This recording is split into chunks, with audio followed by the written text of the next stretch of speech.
Olha, o Explica Pra Gente de hoje é muito importante, que nós vamos trazer respostas e também tirar dúvidas sobre esse superfungo que tem causado tanto pânico em algumas pessoas que estão sem saber. E aí as redes sociais acabam também expandindo mentiras, né, e inventando histórias, né, professora? A doutora Luciana Pacheco, mais uma vez, professora doutora Luciana Pacheco, muito bem. Estava com saudade, a senhora estava ultrapassando as fronteiras aí, viajando, descansando e merece, muito bem. Seja bem-vindo, boa tarde. Boa tarde, Wilson. Boa tarde a todos os telespectadores. Eu tirei uns diazinhos de férias, mas já estamos aqui para orientar, né, as pessoas. Então, buenas tardes. Buenas tardes. Vamos lá, Eu consigo entender um pouquinho espanhol, mas falar não. Muito bem. Doutor Luciano, nós estamos falando desse superfungo. Os fungos sempre tiveram presentes na vida de todo mundo e tal, mas por que esse é um superfungo? Ele já é o quê? É uma subvariante de outros fungos? Como é que aconteceu? Como é que ele chegou aqui? Wilson, esse fungo ele já é conhecido, chamado Candida auris. Ele já é conhecido, foi a primeira vez isolado, detectado no Japão em 2010, já tem um tempinho. Mas ao longo do tempo ele veio ganhando, alterando a sua composição genética, a sua estrutura, e ele é chamado de superfungo justamente porque ao longo desse tempo ele criou resistência, principalmente aos principais antifungos, aos principais tratamentos que a gente tem contra fungo. Tratar fungo não é muito fácil, eles são organismos que são difíceis de tratar na maioria das pessoas. E aí isso é um alerta interessante que a gente tem que fazer aqui, uma orientação. As pessoas imunocompetentes, saudáveis, não devem se preocupar muito com isso, né? A gente lida com fungo, como você falou, há muitos anos. Esse fungo ele é mais comum, causando infecções graves em pessoas que são imunodeprimidas, tem alguma doença que causa uma depressão da sua imunidade, ou em pessoas internadas, estão internadas por muito tempo, que têm usado antibiótico por muito tempo. Então, esse fungo ele pode se aproveitar dessa baixa de defesa dessa população, dessas pessoas, e aí causar, e aí de fato, infecções graves. Então, ele tem uma transmissibilidade pelas mãos, pelos materiais ali ao entorno do paciente, e pode causar uma infecção rápida com evolução para óbito. Nem todo mundo que está infectado pela Candida auris vai morrer, mas ele está associado a uma letalidade maior, principalmente nas unidades de terapia intensiva.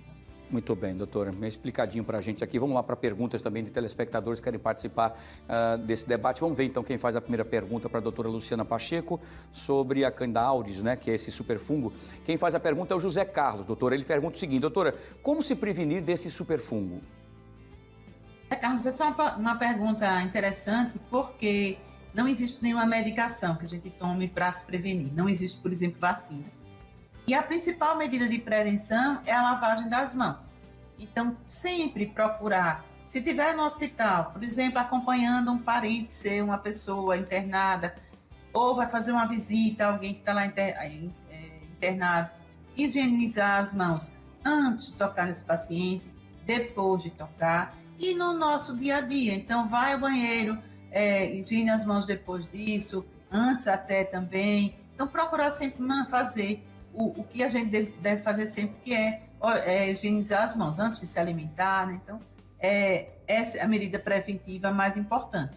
O fungo, ele se transmite muito a partir, né, das mãos do profissional de saúde. Então, essa orientação que a gente sempre dá nos hospitais é que os profissionais de saúde, ao examinar os pacientes, antes de examinar, lave as mãos depois de examinar. Se tocar aquele ambiente ali em torno do paciente, precisa também higienizar as mãos depois, porque é a forma mais importante de prevenção. Muito bem, doutora. Só rapidamente, por conta do nosso tempo estar apertadíssimo hoje, quais são os sintomas que as pessoas sentem e, por exemplo, como curar, já que ele é um superfungo e a dificuldade, então, de se chegar até ele para curar? A cura, e por isso é chamado de superfungo, porque precisa geralmente utilizar 3 antifúngicos para poder conseguir curar. Então, a gente faz uma associação aí de 2 ou 3 antifúngicos conhecidos já, porque não foi criado nenhum diferente para o tratamento específico dele. E os sintomas, principalmente febre, então um paciente que está no hospital para tratar, por exemplo, de um câncer. E ali depois ele começa a ter uma febre de origem assim, que a gente não sabe. Ele não tem pneumonia, não tem infecção urinária. Então a gente pode pensar que ele está infectado por esse fungo. No caso aí que foi isolado, né, foi a partir da urina. Então, a pessoa tem os sintomas de acordo com aquele local onde o fungo está instalado. Então, infecção urinária, ele vai ter dor para urinar, vai ter fragmentos na urina de muco, né? Então, assim, manifestações secundárias àquele local onde o fungo está instalado. A febre é um sintoma sempre frequente. Muito bem. Doutora, quero agradecer mais uma vez a sua participação. Seja bem-vinda de volta aqui ao nosso país e ao nosso programa também, claro. Obrigado e até a próxima, se Deus quiser. Tudo de bom, boa semana. Boa semana para todos. Boa saúde. Para nós todos. Muito obrigado, doutora Luciana Pacheco, falando sobre esse super fungo, né? Mas, enfim, todo mundo atento para poder se cuidar. Vocês observem que sempre essas doenças são sempre oportunistas, né? E vem sempre da higienização ou da falta de higiene. Por isso que é importante sempre lavar as mãos e se cuidar bastante. Higienização para se proteger, tá bom? Wilson, esse look seu hoje tá um arraso, viu? Você é afim de mim, né, Bitoquinha? Eu tô sabendo. Importante.